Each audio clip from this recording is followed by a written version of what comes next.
My boyfriend ignored my miscarriage until the male EMT said, "If she were mine, I'd hold her close."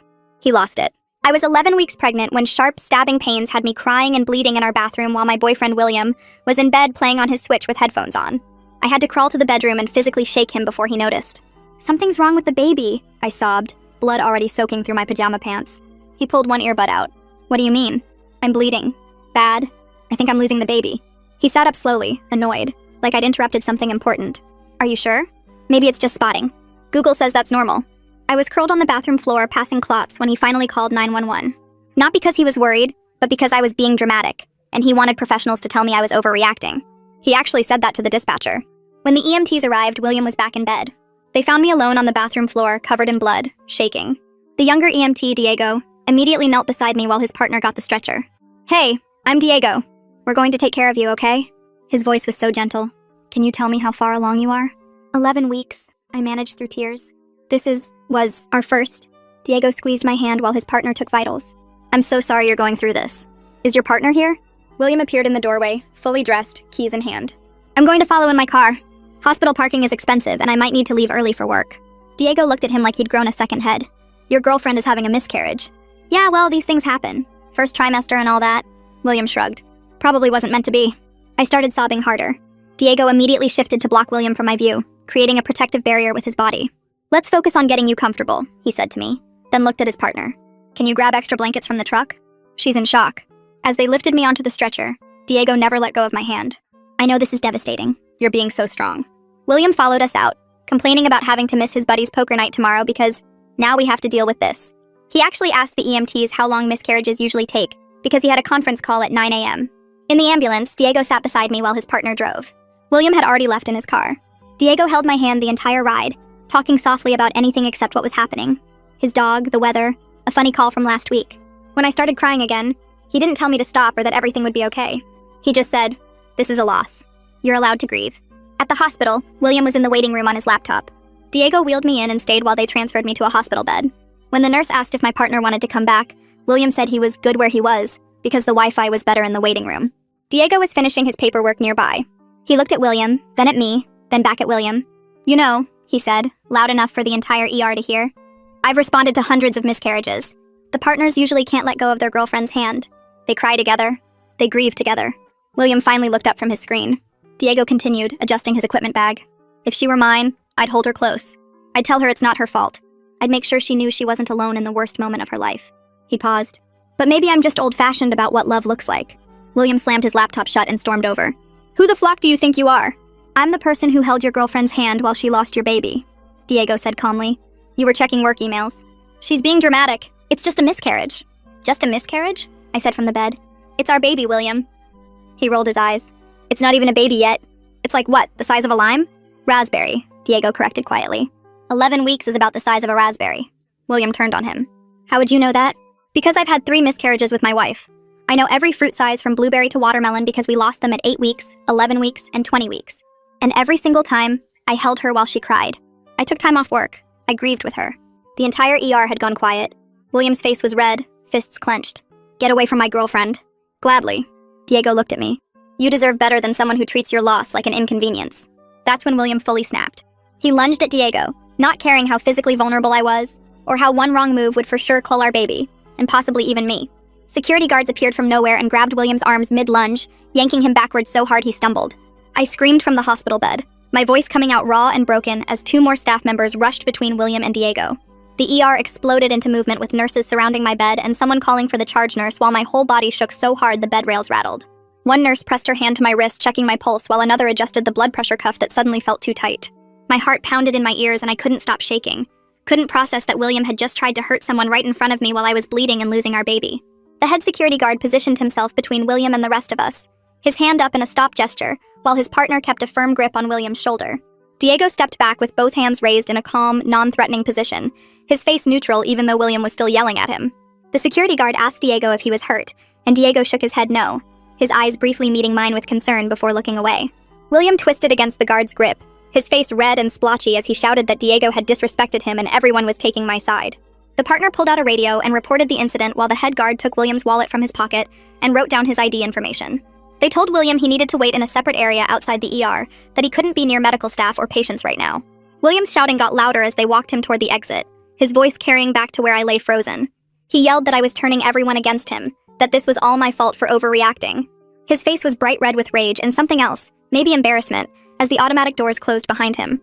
I felt my whole body go cold despite the heated blankets piled on top of me. I had just watched my boyfriend try to attack the person who held my hand while I lost our baby. The person who showed me more kindness in 2 hours than William had in 2 years. My teeth started chattering and I couldn't make them stop. The ER nurse came back to my bedside and placed her hand gently on my arm. She asked if I was okay while wrapping a fresh blood pressure cuff around my other arm. Her touch was so gentle it made me want to cry harder. She started an IV in my left hand, the needle pinch barely registering through everything else. She hung a bag of fluids and gave me something through the IV line for the pain, explaining they needed to do an ultrasound to see what was happening with the pregnancy. The medication made my head feel fuzzy but didn't touch the ache in my chest. She asked quietly who I wanted in the room with me during the exam. The question hung in the air between us. I realized with sudden sharp clarity that I didn't want William anywhere near me. Not now, maybe not ever. I told her I'd rather be alone and she nodded like this made perfect sense given what she'd just witnessed. She squeezed my hand and said she'd be right here the whole time. The ER doctor came in a few minutes later with a kind expression but serious eyes. She sat on the rolling stool beside my bed and explained that based on my symptoms and the amount of bleeding, I was likely having a miscarriage. Her voice was gentle, but she didn't sugarcoat anything. She outlined the next steps in simple terms I could understand through the fog. Ultrasound to confirm what was happening. Discussion of my options afterward. Blood work to check my hormone levels and something about my RH status that I didn't fully process. I tried to focus on her words but kept getting stuck on the phrase likely having a miscarriage. Like my brain couldn't move past it. My baby was probably already gone. My phone started buzzing on the tray table beside the bed. I picked it up and saw text after text from William. He said I was overreacting, that I'd embarrassed him in front of everyone, that the EMT had been out of line and I should have defended him, that people were staring at him in the waiting room. I stared at the messages that somehow made my physical pain and grief about his reputation. He didn't ask if I was okay or if the baby was okay, just complained about how this situation was affecting him. I set the phone face down without responding. The ultrasound tech arrived with her portable machine, a woman with gray hair and kind eyes. She was gentle and quiet as she squeezed gel onto my stomach and moved the wand across my belly. I watched her face while she looked at the screen. I saw it before she said anything. The way her expression shifted. Professional but sad. The doctor leaned in to look at the monitor and I heard her quiet sigh. The tech said softly that she was sorry, but there was no heartbeat. The doctor confirmed the pregnancy was not viable. I felt like I was falling through the bed into nothing. The room tilted and sounds got muffled like I was underwater. Someone was crying and it took me a second to realize it was me. The tech cleaned the gel off my stomach with warm towels while I stared at the ceiling tiles and tried to breathe. A different doctor arrived maybe 20 minutes later, introducing herself as Dr. Steele from OB/GYN. She pulled up a chair and sat at eye level with me instead of standing over the bed. She explained my 3 options in clear, straightforward language. I could wait for the miscarriage to happen naturally, which might take days or weeks. I could take medication to speed up the process, which would cause cramping and heavy bleeding at home. Or I could schedule a D&C procedure where they would remove the tissue surgically while I was under anesthesia. She explained each choice thoroughly, the risks and benefits of each approach. She mentioned they needed to check my blood type because of something called Rh factor that could affect future pregnancies. She described what aftercare would look like for each option. I tried to focus through the fog of grief that made everything feel distant and unreal. Dr. Steele didn't rush me or make me feel like I needed to decide right away. I thought about going home and waiting, not knowing when it would happen, dealing with the physical pain on top of everything else. I thought about taking medication and going through it at the apartment I shared with William. I couldn't handle either of those options. I told Dr. Steele I wanted the D&C, that I wanted it scheduled as soon as possible. Tomorrow morning if they could do it. She squeezed my hand and said that was a completely valid choice. She said they would make sure I was comfortable and supported through the procedure. She would do the surgery herself and she'd take good care of me. A nurse came back to check my blood pressure and asked if I needed anything for pain. I told her the cramping was getting worse, and she added something to my IV that made everything feel softer around the edges. Diego was still at the nurse's station filling out forms on a clipboard, and when I looked over, our eyes met for just a second. He gave me this small nod that somehow said he understood everything without needing words. Then he picked up his equipment bag and headed toward the exit with his partner. He didn't come back to the bed or try to talk to me again, just acknowledged what happened and left, and I felt grateful he knew not to make it weird or complicated. 2 security guards in Navy uniforms came to my bedside about 10 minutes later with a tablet and started asking questions about what happened with William. They typed everything into their incident report while the charge nurse stood nearby with her arms crossed. When they finished, the nurse sat on the edge of my bed and said a police officer could come take my statement if I wanted to document what William did. I felt this pull in 2 directions, wanting to protect myself but also not wanting to make everything bigger and messier.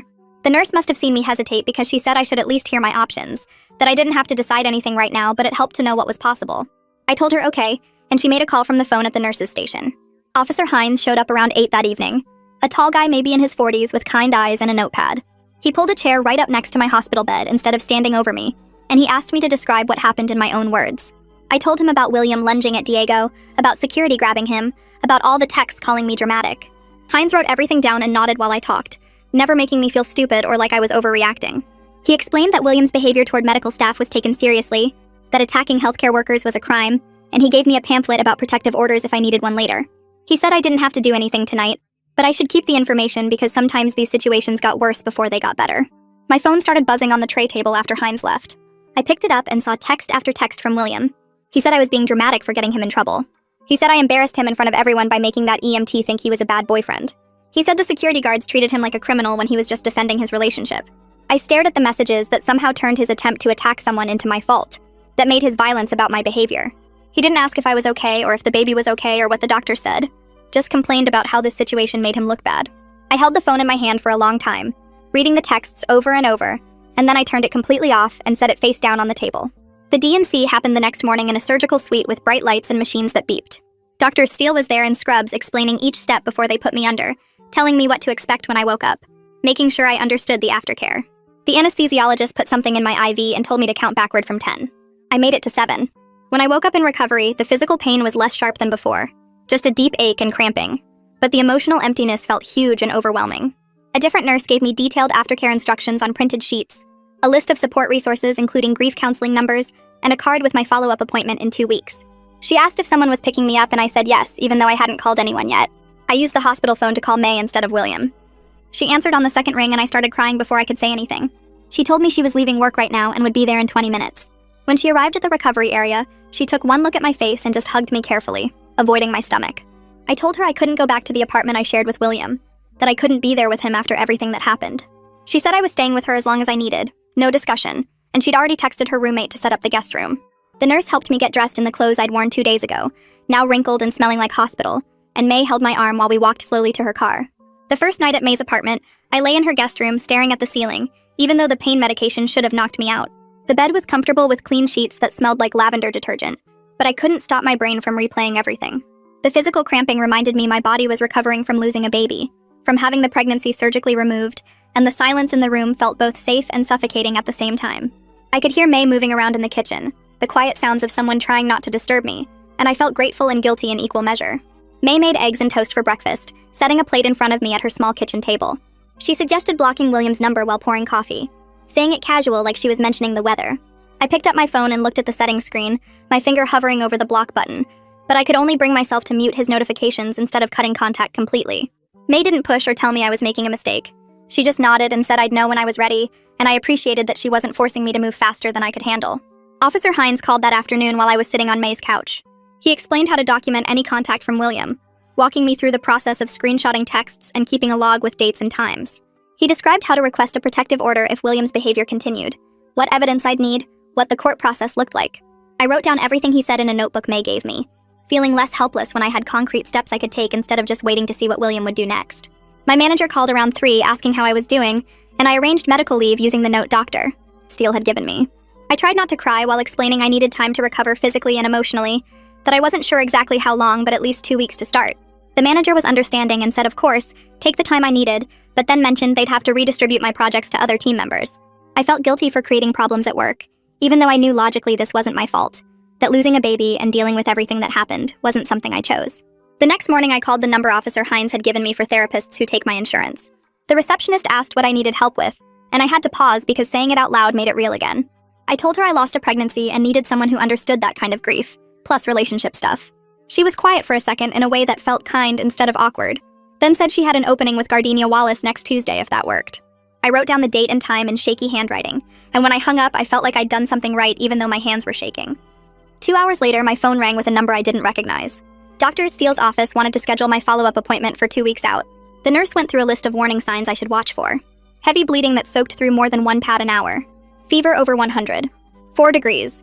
Severe pain that didn't respond to the medication they'd given me. I grabbed the notebook May had left on the coffee table and wrote everything down, adding the appointment to my calendar app with 3 separate reminders. Having these medical checkpoints marked felt like something solid I could hold on to when everything else kept shifting under my feet. 4 days after the miscarriage, I was lying on May's couch in sweatpants when the intercom buzzed. May was in the kitchen making lunch and I heard her answer it. Her voice changed immediately, going flat and firm in a way I'd never heard before. She told someone they needed to leave. My whole body went cold because I knew it was William even before she said his name. He was demanding to talk to me, his voice coming through the speaker angry and entitled like I was being unreasonable. May repeated that I wasn't available and he needed to leave the property. She didn't yell or get emotional, just stated it like a fact.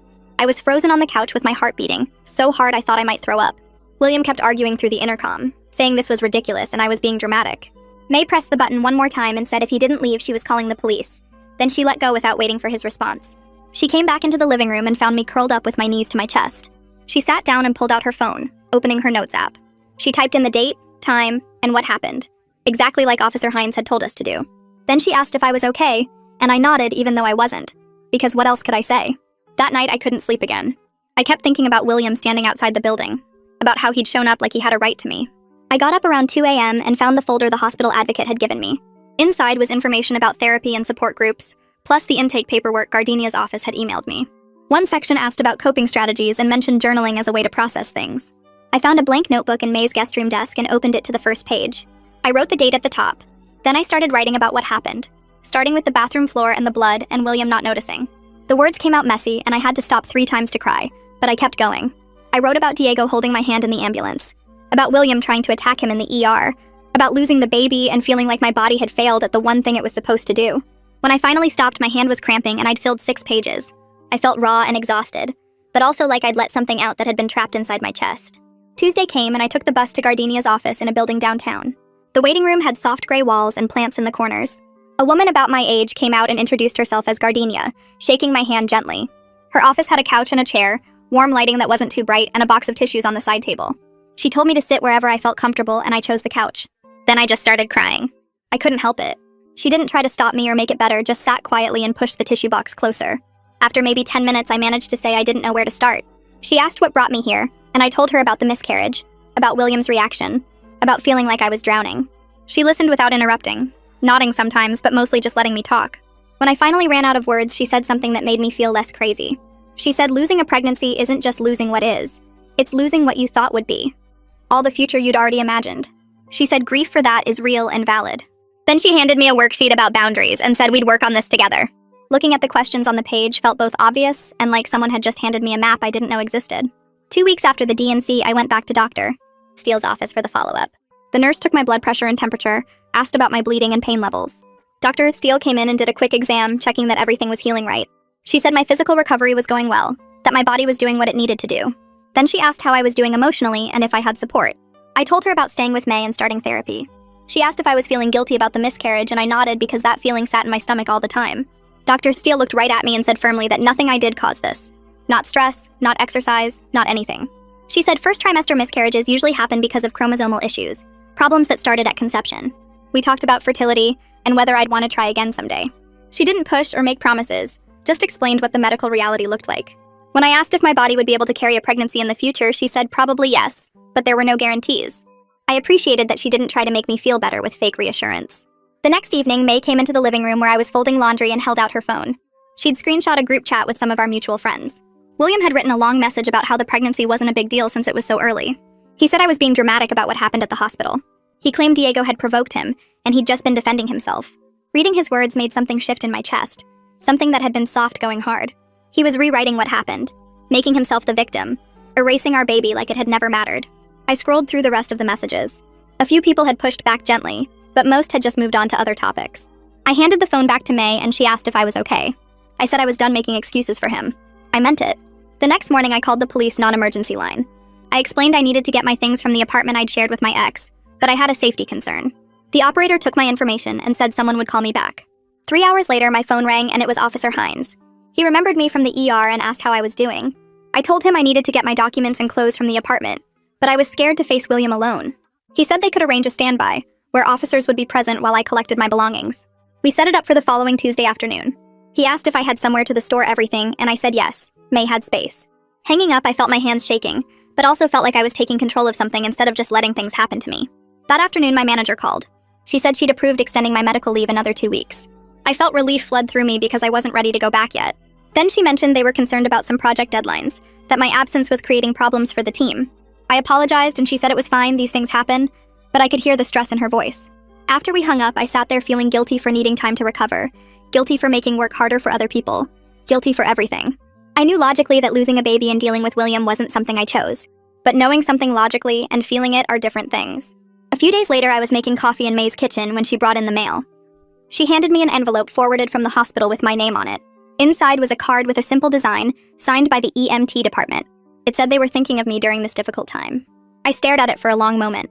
These people had seen me at my absolute worst, covered in blood and losing my baby. They didn't have to send anything. They'd already done their job. But they'd taken time to acknowledge what happened, to say they cared. I started crying, but it felt different from the other crying I'd been doing. This wasn't grief or anger. It was something else. Something about strangers being kinder than the person who was supposed to love me. That night, I sat at May's kitchen table with a blank page from a notebook and a pen that kept shaking in my hand. I started writing to the baby I'd lost, telling them about the nursery I'd imagined with soft yellow walls and the mobile with little stars I'd seen online. I wrote about how I'd planned to read to them every night and take them to the park on Sundays and teach them to bake cookies when they got older. I wrote that I was sorry I couldn't protect them, that my body had failed them, that they deserved better than what happened. The words poured out for 3 pages until my hand cramped and tears blurred the ink. I folded the letter carefully and tucked it into my journal where no one would see it. Getting those thoughts out of my head and onto paper felt like setting down something heavy I'd been carrying since the hospital. The next morning, the hospital advocate called to schedule a meeting about safety planning. Her office was in the same building as the ER, but in a quieter wing with plants and soft chairs. She introduced herself and pulled out a folder with information about protective orders. She explained the process step by step, how to file the paperwork, what evidence would help, what the hearing would look like. She asked me to think through different scenarios where William might try to contact me and helped me plan responses for each one. She talked about changing my routines, varying my routes to work, being aware of my surroundings. Her tone was practical without being scary, treating this like a problem we could solve together with the right tools. She gave me a folder thick with resources and phone numbers and walked me through each document. When I left her office, I felt less helpless because I had concrete steps I could take. That night, I woke up gasping in May's guest room at 3 in the morning. In the nightmare, William had reached Diego, and it was my fault because I'd caused the confrontation by being dramatic.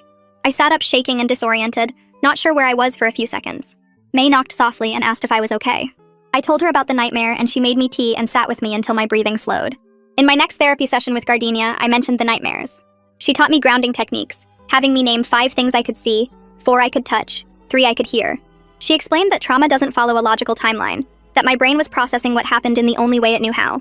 She gave me tips for sleep hygiene and suggested keeping a small light on at night. The validation that my nightmares were normal helped somehow. Over the next few days, my phone kept buzzing with messages from mutual friends.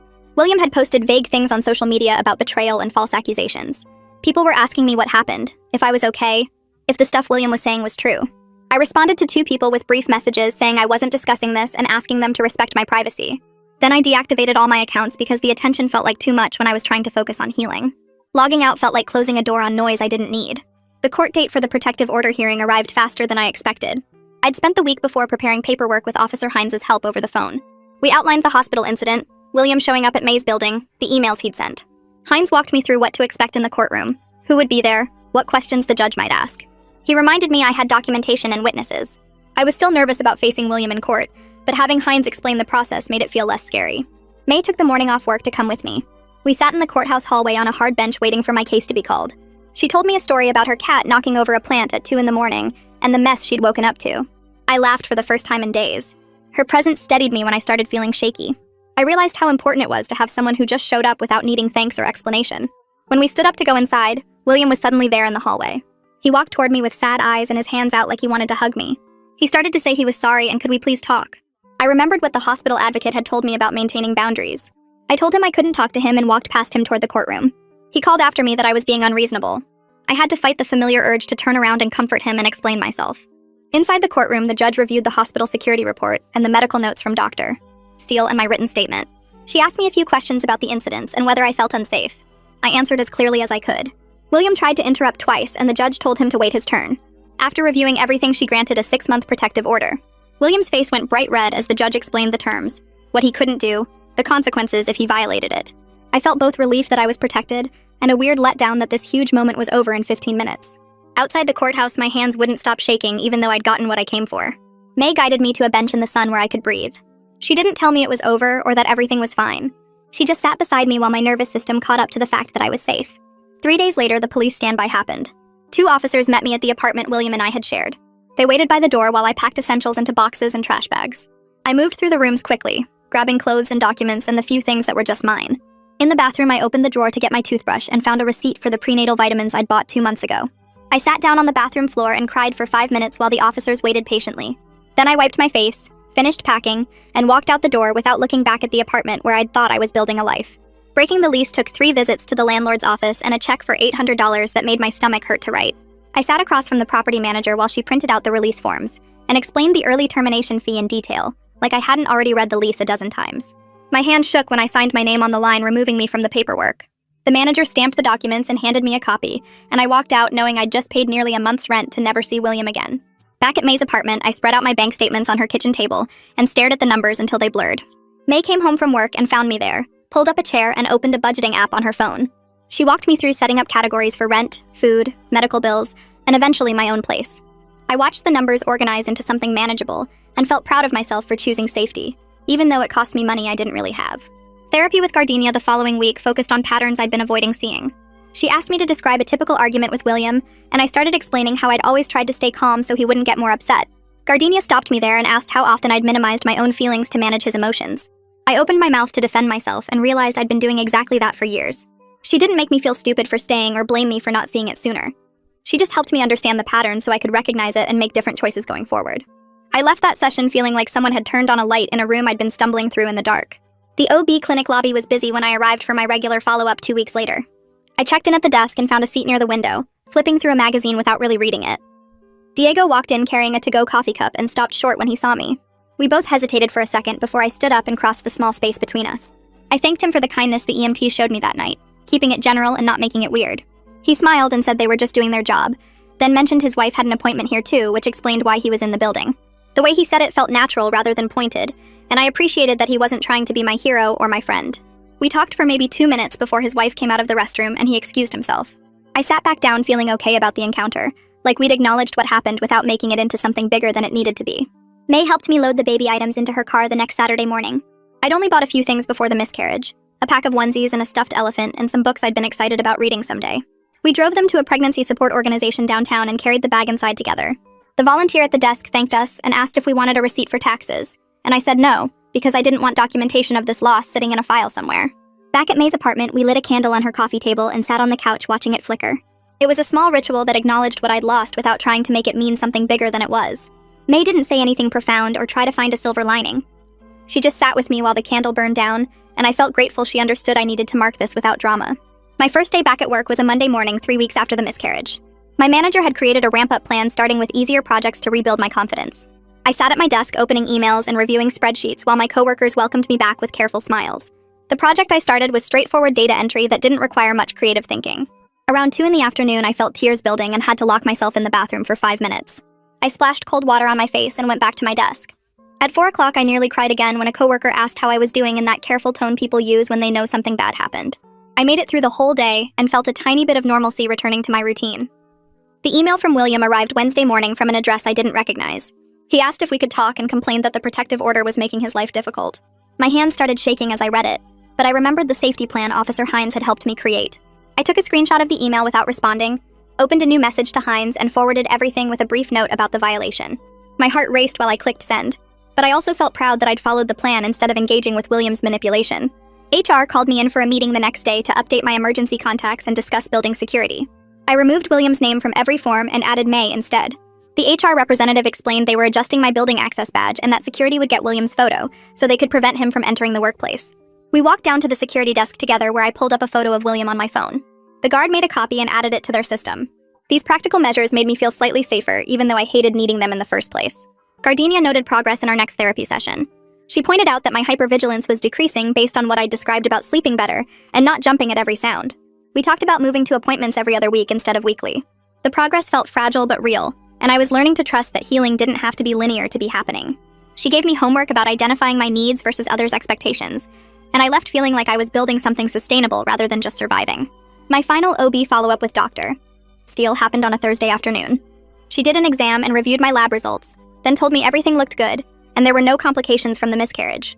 She cleared me medically while acknowledging that the emotional recovery would take longer than the physical healing. She asked if I had support for the grief piece, and when I mentioned therapy with Gardenia, she nodded and said that was exactly what she wanted to hear. She wished me well as I left, and I felt a chapter closing, even though I knew the story wasn't over.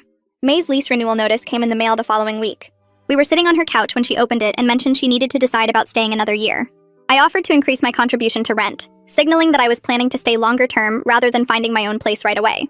She accepted without making a big deal about it, and we joked about being roommates like we were in college again. Underneath the humor was the serious reality that she'd given me stability when I needed it most, and I was grateful to have a place where I felt safe while I figured out the rest of my life. Officer Hines called the following week while I was at May's apartment folding laundry. He explained that the prosecutor had reviewed William's case but decided not to file additional charges beyond the protective order violation warning. I felt my chest tighten with frustration as he talked, disappointed that William faced such limited consequences for everything he'd done. Hines walked me through the legal reality of what they could actually prove in court, explaining that emotional abuse and being a terrible partner weren't crimes, even though the hospital incident was documented. I appreciated his honesty instead of making false promises about justice, and I thanked him for following up personally when he didn't have to. He reminded me the protective order was still in place, and to keep documenting any violations, then wished me well before hanging up. I sat there staring at my phone for a few minutes, processing the anger and disappointment before going back to the laundry.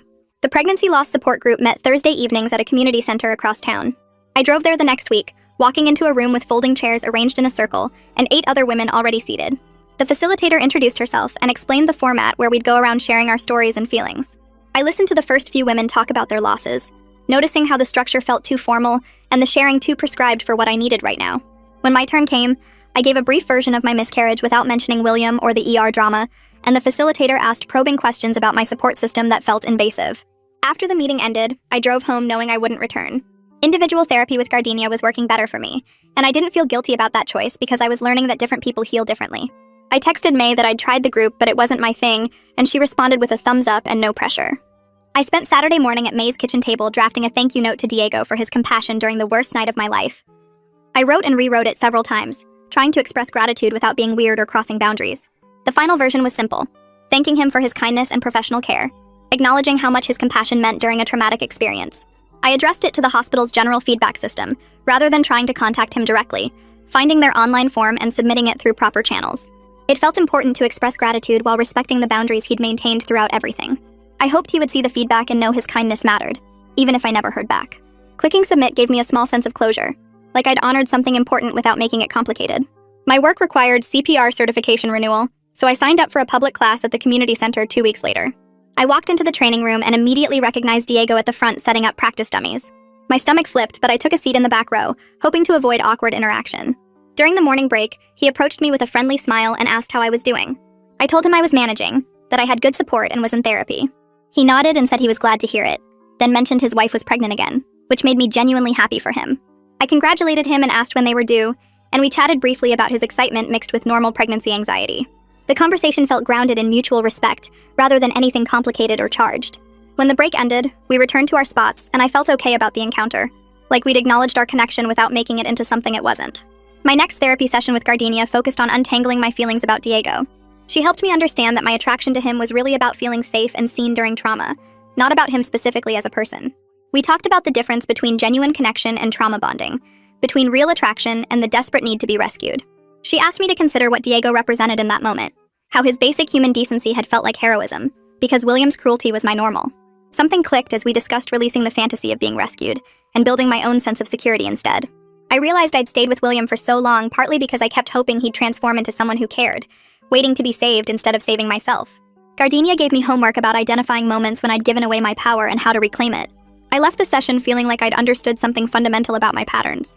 Apartment hunting became my focus over the next few weeks.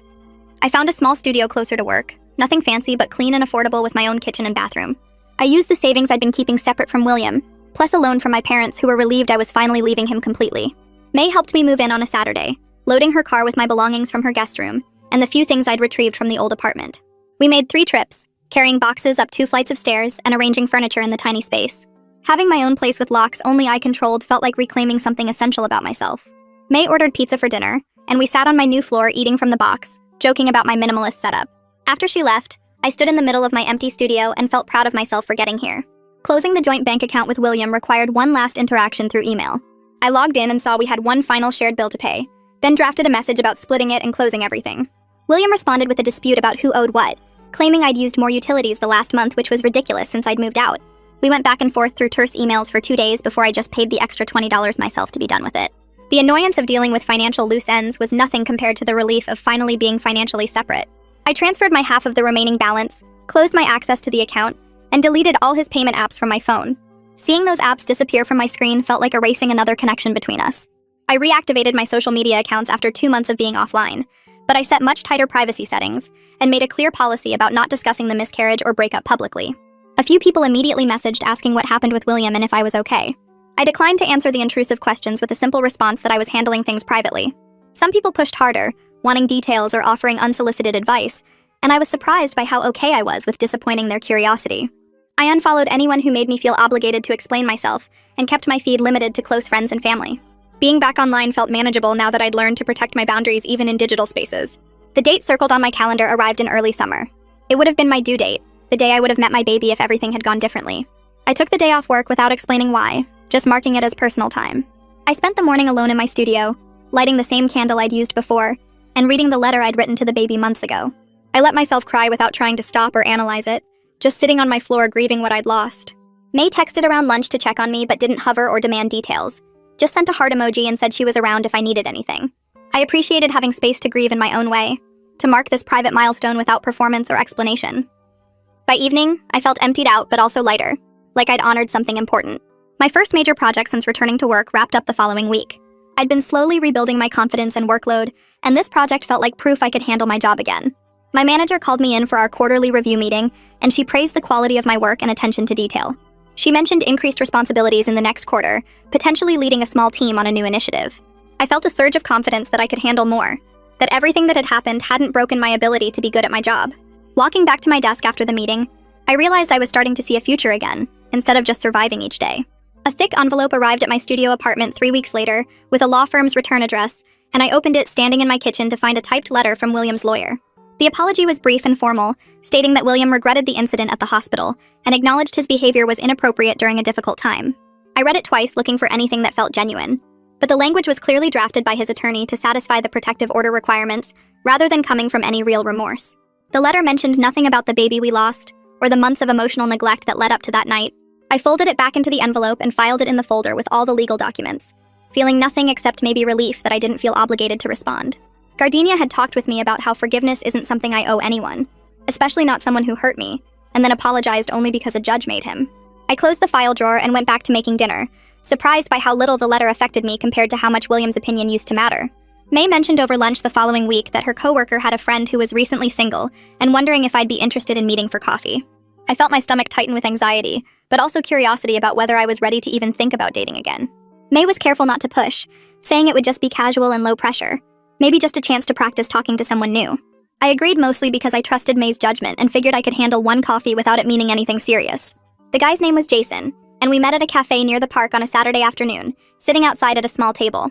He was nice enough and we talked about work and hobbies and the city, but I kept noticing how I wasn't nervous or excited, just going through the motions of polite conversation. There was no spark or connection beyond basic friendliness, and I could tell he felt the same way. We finished our coffee after about an hour and said it was nice meeting each other, both of us clearly relieved there was no pressure to pretend otherwise. Walking back to my car, I felt okay about the whole thing instead of disappointed or worried that something was wrong with me. I was learning to trust my instincts about people and not force connections just to prove I was moving on from William. Some coffee dates are just coffee dates, and that's perfectly fine. That evening, I took out my journal from the drawer beside my bed and flipped to the letter I'd written to the baby months ago. I lit the candle I kept on my nightstand, the same one I'd used before, and sat cross-legged on my floor reading the words I'd poured out about hopes and dreams and sorrow. The grief washed over me again, but it felt different now, less sharp and overwhelming, more like something I could hold without it destroying me. I let myself cry without trying to stop or analyze why or tell myself I should be over it by now. The tears came and I sat with them, remembering the tiny life that had existed inside me for 11 weeks, and all the future moments we'd never have together. The candle flickered in the quiet of my apartment, and I felt the weight of the loss, but also the strength of having survived it. The grief hadn't disappeared and probably never would completely, but it had changed shape into something I could carry alongside the rest of my life, instead of something that crushed me under its weight. I closed the journal and blew out the candle, feeling emptied out but also somehow lighter. 6 months after that terrible night in the ER, I was sitting in my own apartment on a Friday evening with my laptop open, finishing up some work emails. The protective order against William was still in place with 4 months remaining, and I hadn't heard from him since his lawyer's letter. My bank account showed steady paychecks and growing savings, proof that I could manage my finances independently without anyone else controlling them. May had texted earlier asking if I wanted to grab dinner tomorrow, and I had regular therapy appointments with Gardenia every other week that helped me process everything. My manager had given me more responsibility at work, and I was handling it well, my confidence slowly rebuilding after months of feeling like I couldn't trust my own judgment. The studio apartment was small, but it was mine, with locks only I controlled and furniture I'd chosen, and a safety I'd built intentionally, rather than by accident. I wasn't all the way healed and probably never would be completely, carrying the grief of losing my baby and the scars from William's treatment. But I was safe now, supported by people who actually cared about my well-being and learning that being okay was enough to build a future on. The life I was creating wasn't perfect or dramatic or tied up with a neat bow, just stable and mine and moving forward one day at a time.